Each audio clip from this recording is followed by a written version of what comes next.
कि जब मैं अपने कौम के लिए नहीं बोल पाऊंगा, मैं अपने मजहब के लिए नहीं बोल पाऊंगा, अपने लोगों के लिए बोल नहीं पाऊंगा, ऐसे पार्टी को मैं इस्तीफा देता हूं। आपका पद आप रखिए, मैं इस पार्टी को छोड़ता हूं। हमार बुरा लाग की गज है, हम जावे तो भोट दीसी की बाबू तुम्हारा तो खाली भोटला पटुआर काम कर, हम तो राहुल गांधी बना जो एमआईएम उसको एक पहचान दिया।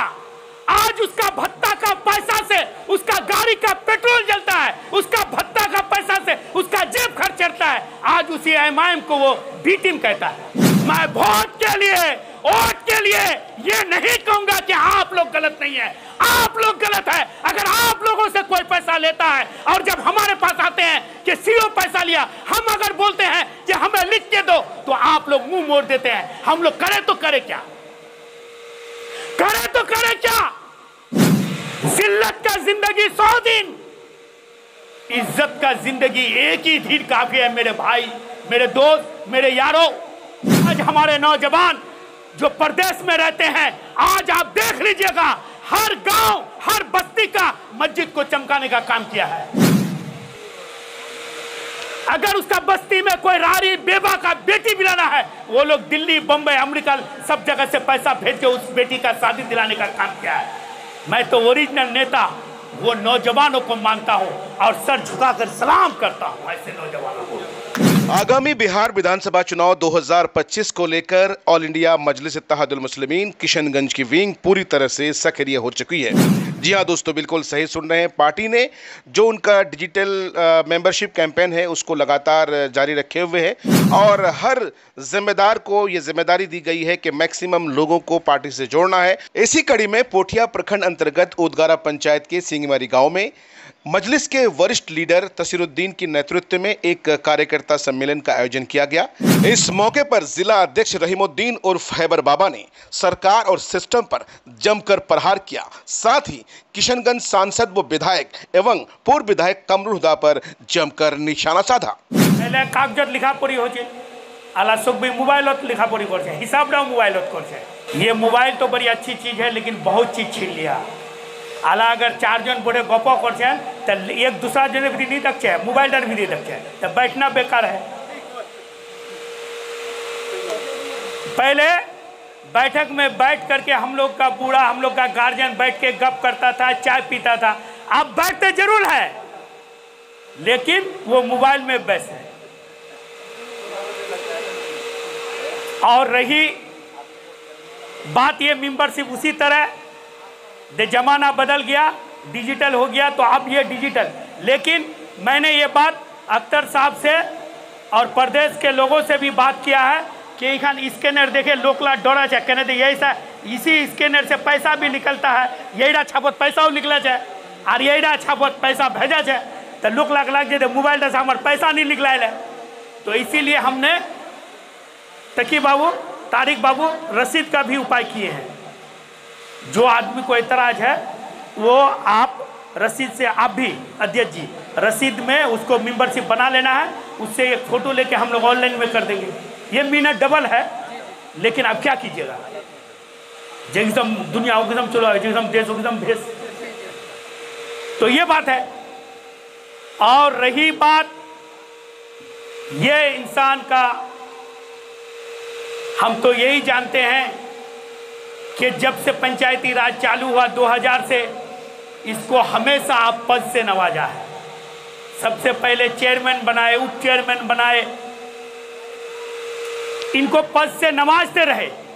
ये आप लोगों का प्यार और मोहब्बत को मैं तहे दिल से सलाम करता हूं। इसने जब ये 2 कैंडिडेट थे, कमरुल हुदा साहब और ये, तो कमरुल हुदा साहब को टिकट दिया गया। बच्चा सब गलत किया था, थोड़ा गुस्सा होता है ना, बाप से बेटा गुस्सा जाता हुआ किया, लेकिन यही इंसान कहने वाला था कि मुझे किशनगंज में एमएलए चाहिए, मैं हूं या और कहीं है। इसने उसके सर पे ताज पहना दिया, इसने कुर्बानी दिया। और गद्दार तो गद्दारी होते हैं, वो गद्दारी कर गया। जो एमआईएम उसको एक पहचान दिया, आज उसका भत्ता का पैसा से उसका गाड़ी का पेट्रोल जलता है, उसका भत्ता का पैसा से उसका जेब खर्च चलता है। आज उसी एमआईएम को वो बी टीम कहता है। मैं बोल दूं कमरुल हुदा साहब को कि आप जो भी कर ले, आप आगे नहीं बढ़ सकता है कि खुदा आपसे नाराज है। अगर जो मेहनत करता है उसको फल जरूर मिलता है। मैंने ये चीज इस आदमी से सीखा। मैं आरजेडी में था, अच्छा पद में था। मैंने किबला साहब को दावत किया। इसने कहा कि नहीं बाबू, मैं अभी किसी में नहीं जाऊंगा। मैं पार्टी से ना नाराज था, ना हूं, ना रहूंगा। है बच्चा सब बोला, अलग बात है। तो ये चीज है। फिर इलेक्शन हुआ, जैसे ही हमको जिला अध्यक्ष चुना गया, मैंने तुरंत फोन किया कि आपका दुआ, आपको मैं खींचने वाला था, आपने हमको खींच लिया। आरजेडी छोड़ने का मकसद मेरा, ये भी बात बता दूं कि आप तो आरजेडी में थे, क्यों छोड़े? ठाकुरगंज म्यूनिसिपैलिटी में एक लोगों का झगड़ा हुआ है ना, एकता छाप।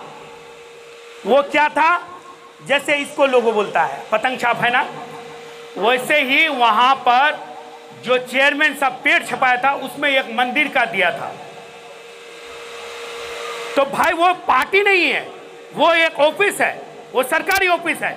उसमें किसी का लोगो नहीं होना चाहिए, ना मंदिर का, ना मस्जिद का, ना किसी का। तो हमने इसका विरोध किया। और मैं ठाकुरगंज के जो हमारे पश्चिमा बिरादरी लोग कहते हैं, अगर खून छे तो वारा ठीक है, सरसाबादी छे तो वारा ठीक है, हमारे खाली गोश्त खा लो। वो लोग मेरे पास आए और हमने डीएम साहब, एसपी साहब को कहा और ये लोगो मिटाने का काम किया डीएम साहब ने। तो प्रदेश से जगदा बाबू का फोन आता है कि अभी इलेक्शन का समय है, आप ये सब बात बोलते हैं। मैंने कहा कि जब मैं अपने कौम के लिए नहीं बोल पाऊंगा, मैं अपने मजहब के लिए नहीं बोल पाऊंगा, अपने लोगों के लिए बोल नहीं पाऊंगा, ऐसे पार्टी को मैं इस्तीफा देता हूं। आपका पद आप रखिए, मैं इस पार्टी को छोड़ता हूं।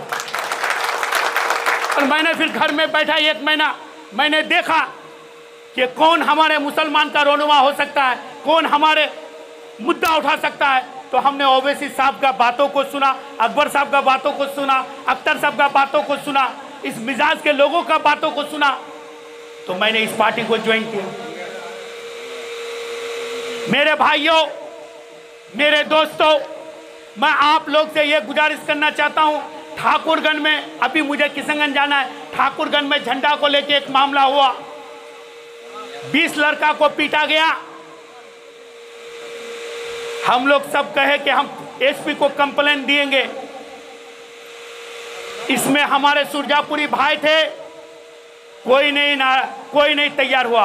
एक हमारे मुश्ताक भाई तैयार हुआ, क्योंकि उसका बाप, उसका बेटा को चोट लगा और लोगों को चोट लगा। मैं वीडियो आप लोगों को दूंगा, सभी प्रखंड पत्रकार बंधु को। आज कहते हैं ना कि सीओ हमारी से टका लीजिए, वीडियो हमारी से टका लीजिए। कमजोरी मेरा है, मेरा नेता का है और आप लोगों का है। मैं वोट के लिए ये नहीं कहूंगा कि आप लोग गलत नहीं है, आप लोग गलत है। अगर आप लोगों से कोई पैसा लेता है और जब हमारे पास आते हैं कि सीओ पैसा लिया, हम अगर बोलते हैं कि हमें लिख के दो, तो आप लोग मुंह मोड़ देते हैं। हम लोग करें तो करें क्या, करें तो करें क्या?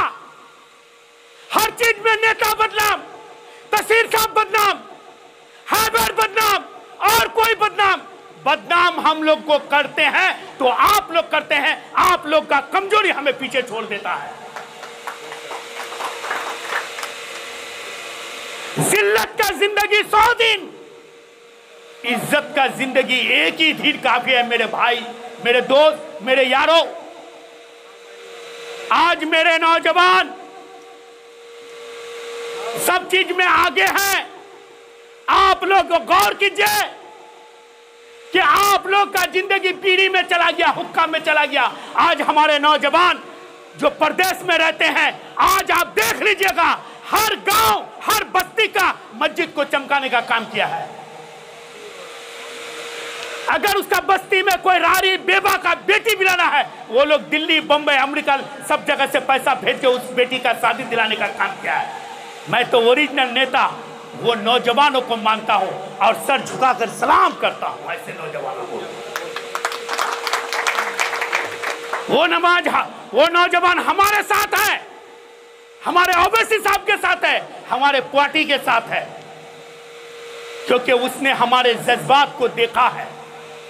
वो जब दिल्ली बंबई में रहते हैं, वो लोग के साथ क्या सुलूक किया जाता है वो आप भी जानते हैं।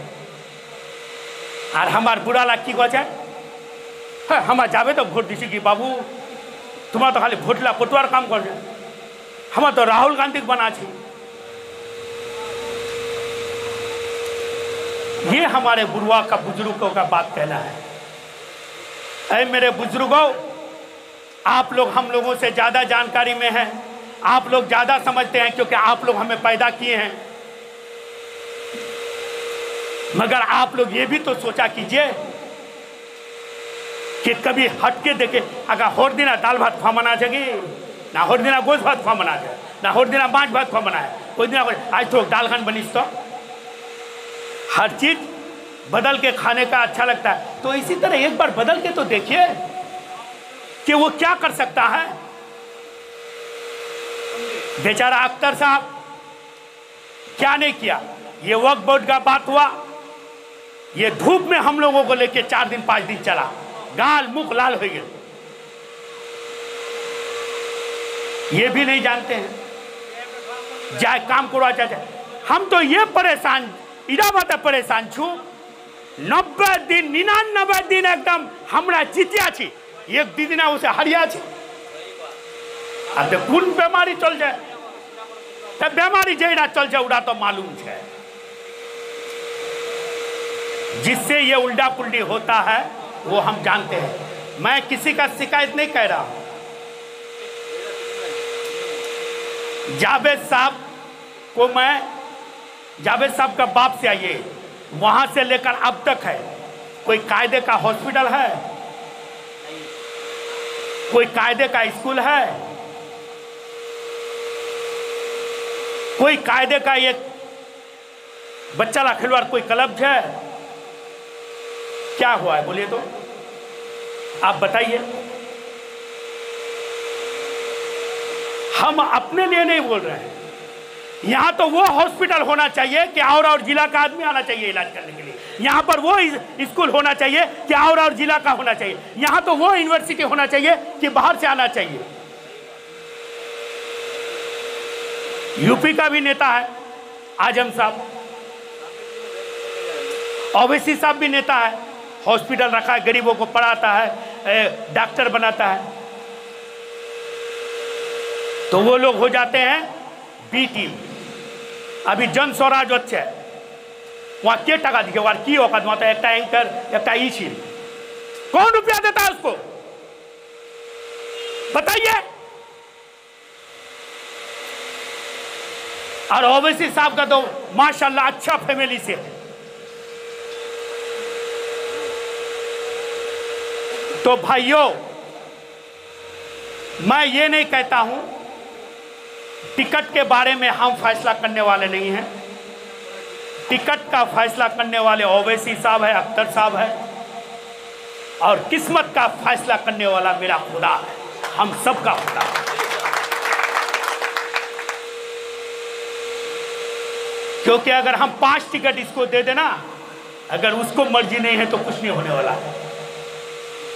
और 5 टिकट नहीं, सब आदमी अगर रोकने का कोशिश करेंगे ना, फिर भी ओवैसी साहब जेब में लाके दे देंगे।